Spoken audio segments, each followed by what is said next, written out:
নমস্কার বন্ধুরা, আমিও বাঙালি রান্নাঘরে সবাইকে স্বাগত জানাচ্ছি। আবার একটা রেসিপি আপনাদের মাঝখানে শেয়ার করতে চলেছি। সেটা হচ্ছে নতুন স্বাদের সজনে ডাঁটা আলু আর চিংড়ি মাছের তরকারি। তাহলে চলুন দেখে নেওয়া যাক আজকের রেসিপি।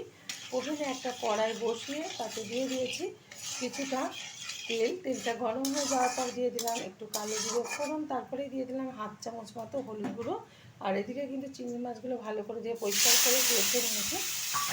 এখন হালকা করে একটু ভেজে নেব। আজকে থেকে একটু নতুন স্বাদে সজনে ডাঁটা আলু তরকারিটা রান্না করব।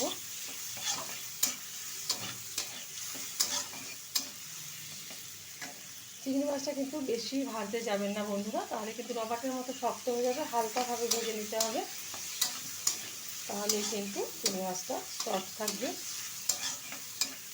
হালকাভাবে কিন্তু আমার ভাজা হয়ে গেছে। এখন দিয়ে দেবো টুকরো করে রাখা সজনে ডাঁটা আর আলু, ভালো করে দিয়ে পরিষ্কার করে নিয়েছি। এটা এবার বেশ কিছুক্ষণ নেড়ে চেড়ে নেব।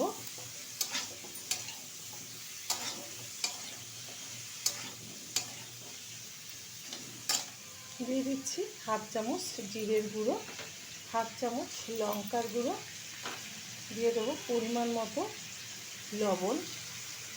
আর একটু কিন্তু আমি এখানে হলুদ ব্যবহার করব, দিয়ে দেবো আরও হাফ চামচ মতো হলুদ গুঁড়ো, নাহলে কিন্তু কালারটা ভালো আসবে না। এখন আবার একটু নেড়ে চেড়ে নেব।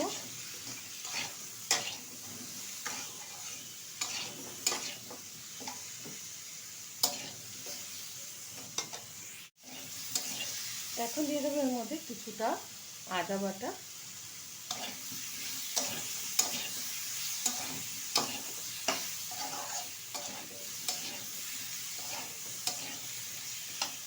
দিয়ে দিচ্ছি পরিমাণ মতো জল।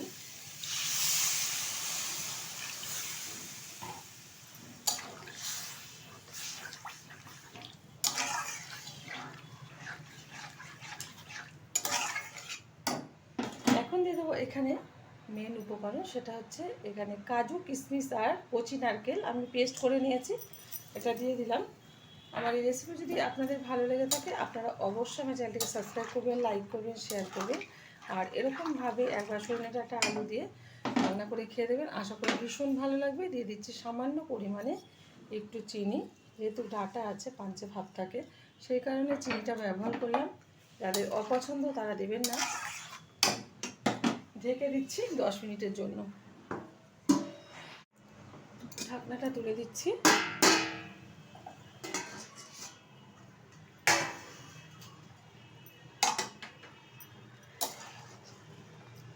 খুব সুন্দরভাবে ডাঁটা আর আলুটা কিন্তু সিদ্ধ হয়ে গেছে। এরকম ঝোলঝোলি রাখবো, কারণ ডাঁটারই কিন্তু ঝোল খেতে হয়। তো এইভাবেই আমি নামিয়ে নিচ্ছি। আপনারা যদি এর থেকে একটু টানাতে চান টানিয়ে নিতে পারেন, মানে ঝোলটা যদি একটু গাঢ় করতে চান। নামিয়ে ঢেলে দিচ্ছি একটা পাত্রে। দেখা হবে পরের ভিডিওতে নতুন কোনো রেসিপি নিয়ে। ধন্যবাদ।